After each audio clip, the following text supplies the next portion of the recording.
Repairing के दौरान अक्सर सुनने में आता है कि डेटा लीक हो गया है। अगर आपका पासवर्ड किसी और बंदे के पास चला जाए, अपने फिंगरप्रिंट को बायोमेट्रिक ऑप्शन में ऐड करवा सकता है, ट्रांजैक्शंस भी परफॉर्म कर सकता है। अपने मोबाइल में, अपने कंप्यूटर के अंदर कोई भी क्रैक्ड सॉफ्टवेयर इस्तेमाल नहीं करना। जहां पे सेकंड फैक्टर आ जाता है, वहां पे हैक करना थोड़ा सा मुश्किल हो जाएगा। आपके फ़ोन में न सिर्फ कॉल्स और मैसेजेस महफूज हैं, बल्कि बैंकिंग ऐप्स, तस्वीर और ज़ाती मालूमात भी महफूज रहती है। मगर क्या ये तमाम डेटा फ़ोन रिपेयरिंग के दौरान वाकई महफूज रहता है? ये बहुत बड़ा सवाल है। और मोबाइल सर्विस सेंटर्स की सहूलत मुफीद है, मगर प्राइवेसी और साइबर सिक्योरिटी के ख़तरात भी मौजूद होते हैं। और आजकल के दौर में तो लगता है कि महफूज सिर्फ वही है जो दिल में है। तो रिपेयरिंग के नाम पर डेटा चोरी के केसेस बढ़ते चले जा रहे हैं। ख़ास तौर पर अगर हम देखें तो थर्ड पार्टी मोबाइल शॉप्स में, और यहाँ पर बहुत ज़्यादा ख़तरा होता है और यहाँ से डेटा भी लीक होता है। हम जानेंगे कि फ़ोन रिपेयरिंग के दौरान डेटा लीक होता कैसे है,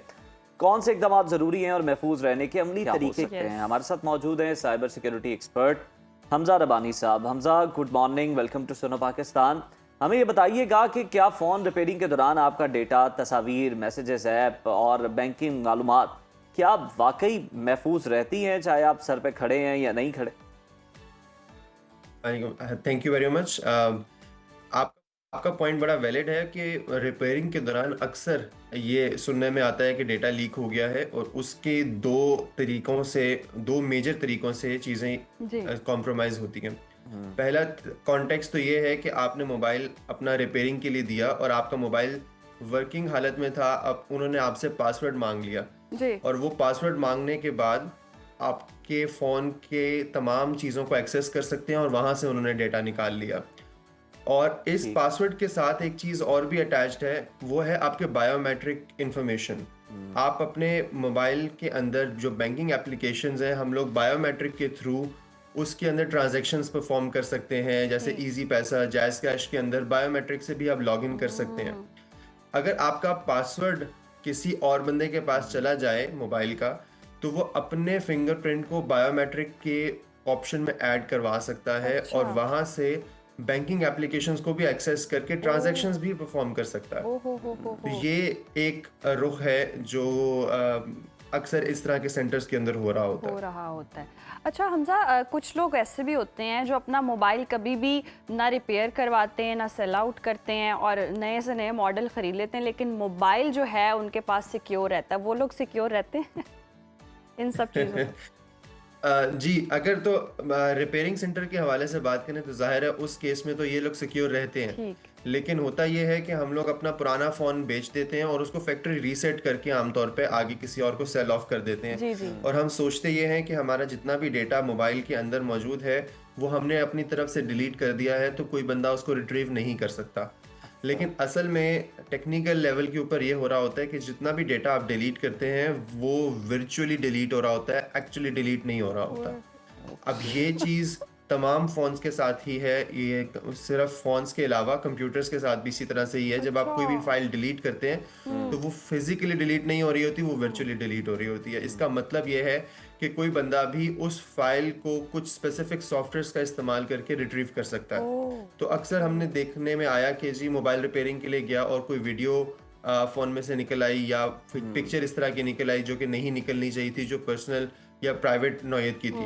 तो ये चीज़ इस वजह से होती है क्योंकि हम डिलीट आपने तो बड़ा सोच में मुब्तला कर दिया। हमें बताइएगा कि डाटा किन का सेव नहीं रहता? iOS वाले भी अगर फैक्ट्री रीसेट करते हैं या फिर एंड्रॉयड वाले भी, तो दोनों में से कोई एक महफूज है या दोनों ही गैर महफूज है? या फिर वो ब्लूबेरी वाला दौर वापस ले आए?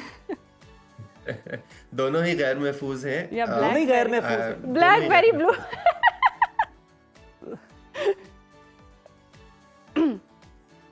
जी हमजा, आप बताइएगा, आप कह रहे थे कि दोनों ही जो हैं वो गैर महफूज है। जी बिल्कुल, दोनों ही गैर महफूज हैं। इस तरह की टेक्निक जिसमें फिजिकल आपका फोन किसी के हाथ में आ जाए तो वहां से वो रिट्रीव फिर हमजा करना क्या चाहिए? हल भी बता दे, हमें लगे यार। हल इसका ये है, पहली चीज तो ये कि अगर आपका मोबाइल फोन आपने रिपेयरिंग के लिए दे रहे हैं तो उसमें फैक्ट्री रीसेट करके देना एक ऑप्शन है, वो दे सकते हैं तो अच्छी बात है। एटलीस्ट आपका बैंकिंग डाटा महफूज रहेगा। दूसरी चीज़ ये कि आप मेंटेनेंस मोड के अंदर अपना फ़ोन ऑप्शन में जाके एनेबल करके हैंड ओवर करें ताकि आपके फ़ोन की जितनी भी एप्लीकेशंस इस तरह की हैं जो कि प्राइवेट हैं, जो बैंकिंग एप्लीकेशंस हैं, वो सारी की सारी लॉक स्टेट में चली जाएं और उसके बाद फिर आपका डेटा डायरेक्टली कोई आपसे पासवर्ड लेने के बाद निकाल नहीं सकता।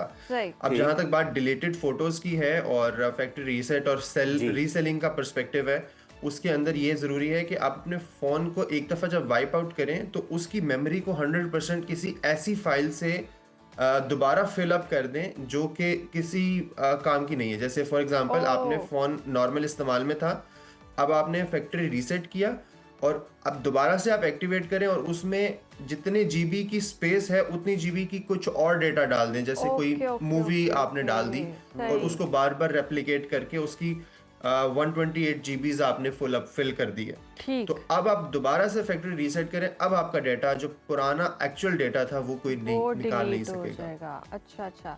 अच्छा हमजा, वैसे मैं अपना ही कोई वाकया बता दूं, जैसे कि मेरे पास होते भी हैं। मेरी एक फ्रेंड है, वो कभी भी मोबाइल अपना सेल नहीं करती है और उसको शौक है कि मतलब हर यूनिक चीज़ उसने इकट्ठी भी की होती है। जैसे लोगों को टिकट कॉइन्स इकट्ठे करने का शौक होता है, तो उसने हर दौर का मोबाइल रखा हुआ है अपने पास। वो 3310 नोकिया बटनों वाला हर तरह का मोबाइल उसके पास है। सिर्फ इसलिए मैंने उससे पूछा कि वजह क्या है, तो उसने बोला कि ये ना हमारा डेटा सिक्योर रहता है और कभी लीक नहीं हो सकता, ना सेल करेंगे ना बाहर जाएगा, मोबाइल घर में ही रहेगा। उनका एक पर्सपेक्टिव से तो आंसर बिल्कुल सही है कि मोबाइल सिक्योर रहेगा। इसकी और भी कुछ पर्सपेक्टिव्स हैं जहाँ पे मोबाइल के अंदर मौजूद डेटा को सिक्योर रखना में सबसे पहली चीज़ तो ये है कि आपसे कोई फ़ोन पे OTP मांगे या इस तरह की इंफॉर्मेशन मांगे तो वो आपने नहीं शेयर करनी। ओके। दूसरा इम्पॉर्टेंट पर्सपेक्टिव ये है अपने डेटा को सिक्योर रखने के लिए कि आपने अपने मोबाइल में, अपने कंप्यूटर के अंदर कोई भी क्रैक्ड सॉफ्टवेयर इस्तेमाल नहीं करना। तो ये दो चीज़ें कर लें तो बहुत हद तक आप अपने आप को सिक्योर कर लेंगे। अच्छा अच्छा। अच्छा हमजा, ये बताइए फ़ोन रीसेट या फिर बैकअप लेना क्यों ज़रूरी हो सकता है? क्या रिपेयरिंग के दौरान इन चीज़ों से डेटा लीक होने का ख़तरा कम हो जाता है? बिल्कुल, जैसे मैंने बात कही कि अक्सर रिपेयरिंग शॉप्स वाले आपसे आपका पिन कोड मांग लेते हैं, 4 डिजिट्स का पिन कोड डिमांड कर लेते और हैं कि हमजा, जी, ये हमें भी फ़ोन बड़ी चेक बात करना होती है ना, आप अक्सर सर पे खड़े होकर कहते हैं कि जनाब आपने 2 घंटे लगाने हैं, 4 लगाने हैं, मैं इधर ही खड़ा हूँ, आप इसको कर दें। तो वो कहते हैं नहीं जी, काम बड़ा लंबा है, आपको 1-2 दिन तो लग ही जाएंगे, आप कल आएँ या परसों आएँ। बिल्कुल, वो अपने लिए टाइम बाय आउट कर लेते हैं। कई दफ़ा वाकई रिक्वायरमेंट भी होती है, लेकिन कई दफ़ा वो सिर्फ और सिर्फ टाइम बाय आउट कर रहे होते हैं। और इस तरह के केसेस में हमारे अक्सर मोबाइल्स के अंदर हमारे पास बैंकिंग एप्लीकेशंस इस्तेमाल होती हैं और उनके अंदर बायोमेट्रिक इनेबल है। सही। जी। अब जब आपका फ़ोन का पासवर्ड किसी के पास चला जाए तो आप उन बैंकिंग एप्लीकेशंस के अंदर अपने बायोमेट्रिक का डेटा मजीद ऐड कर सकते हैं। ठीक। जहाँ पे आपने अपना फिंगरप्रिंट ऐड किया है, जो शॉपकीपर है वो भी अपना फिंगरप्रिंट ऐड करवा सकता है। ठीक। अब उससे नुकसान ये होता है कि अक्सर एप्लीकेशंस बायोमेट्रिक को ट्रस्ट कर रही होती हैं जी। एज सोर्स ऑफ ऑथेंटिकेशन जी। और उस बायोमेट्रिक का इस्तेमाल करते हुए ट्रांजैक्शंस भी हो वो जाती कुछ भी हैं। कर। तो अच्छा जी, हमजा, कई एक दफ़ा ये और होता चीज़, है कि अगर हम इन आईफोन को जो है देखें तो बहुत सारे लोग हैं जो हिडन वाली ऑप्शंस को यूज़ करते हैं। गैलरी में हिडन फोटोज़ होती हैं, फिर व्हाट्सएप देख लें, अब हिडन चैट्स आ गए। व्हाट्सएप भी इतना कुछ प्राइवेसी के लिए ऑप्शंस निकाले जा रहा है, तो वो लोग सेफ हैं या व्हाट्सएप भी जो है वो लीक हो सकता है आपका? जहाँ पे सेकंड फैक्टर आ जाता है जी। वहाँ पे हैक करना थोड़ा सा मुश्किल हो जाएगा। अच्छा। जैसे व्हाट्सएप ने एक फीचर निकाला 2 फैक्टर ऑथेंटिकेशन का। ठीक। आपके फ़ोन के अंदर ही एप्लीकेशन जब आप बंद करें उसके बाद दोबारा से ओपन करें तो उस टाइम पे वो पासवर्ड दोबारा से मांगता है।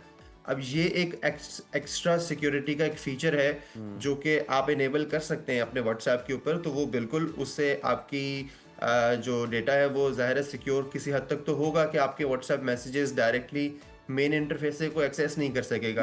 लेकिन जो रिपेयरिंग शॉप्स वाले हैं उनके पास बहुत सारी और टेक्निक्स हैं। रिपेयरिंग जैसा शॉप्स वाले फ़ोन को खोलने के बाद उसके मदरबोर्ड के ऊपर और उसकी हार्ड ड्राइव को डायरेक्ट एक्सेस भी कर सकते हैं। कुछ स्पेशलाइज्ड यूटिलिटीज़ उनके पास होती हैं, स्पेशलाइज्ड इक्विपमेंट उनके पास होता है जिसके थ्रू वो डायरेक्ट चीज़ों को भी एक्सेस कर सकते हैं पूरी लेयर ऑफ सिक्योरिटी को बाईपास करके। तो कई दफ़ा ये चीज़ें भी नज़र आई हैं कि उन्होंने हार्ड ड्राइव में से डायरेक्टली डेटा रिकवर कर लिया। तो उस चीज़ को बचाने के लिए अगर आप फ़ोन रीसेल कर रहे हैं ख़ास तौर पे और आपके फ़ोन में फैमिली फ़ोटोज़ वगैरह हैं जिनको आप लीक नहीं होने देना चाहते, तो उस चीज़ केस में आप अपने फ़ोन को रीसेट करें और एक दफ़ा से उस जी। पूरी हार्ड ड्राइव को दोबारा से फुल करें और फिर दोबारा रीसेट करें। इस तरह से करने से जो हमजा, डेटा हमें ये वहाँ पे बताइएगा मौजूद कि अगर कुछ जिस तरह से जो लोकल रिपेयरिंग शॉप्स हैं वहाँ से तो चलें ख़तरा होता ही है, लेकिन जो कंपनीज के सर्विस सेंटर हैं, अब ये बताइएगा पाकिस्तान के अंदर अगर हम देखें तो वो कितने महफूज हैं? वहाँ से क्या डाटा लीक के चांसेस मौजूद होते? कंपनीज आमतौर पे अपने एम्प्लॉयज़ को ट्रेन भी कर रही होती हैं और उनके ऊपर चेक एंड बैलेंस भी काफ़ी ज़्यादा रख रही होती हैं। लेकिन फिर वही है कि इंसान की एथिक्स के ऊपर आ जाती है कि वो वहाँ पे जो काम करने वाला एम्प्लॉय है, वो कितना एथिकल है और वो उन चीज़ों को कितना कंप्लाई करता है, या और जो कंपनी की पॉलिसीज़ हैं उनको कितना अडॉप्ट कर रहा होता है। सही। नेचुरली किसी भी कंपनी के अंदर कोई भी काम कर रहा है तो उसके ऊपर बिल्कुल 100% चेक एंड बैलेंस तो रखा नहीं जा सकता। जो टूल्स टेक्निक्स इन लोगों के पास हैं वो आम लोगों के हाथों में नहीं होती। इनको कंप्यूटर, इनको मोबाइल, इनको हार्डवेयर के साथ इंटरेक्ट करना ज़्यादा बेहतर आता है आम लोगों की निस्बत। सही। तो बेहतर है कि अपनी डेटा की प्रोटेक्शन की जिम्मेदारी आप खुद लें, किसी पे इतना ट्रस्ट ना करें। इस मामले में तो किसी पर भी ट्रस्ट ना करें और अपने आप पर भी शायद ट्रस्ट ना करें। शुक्रिया हमजा आपके वक्त का।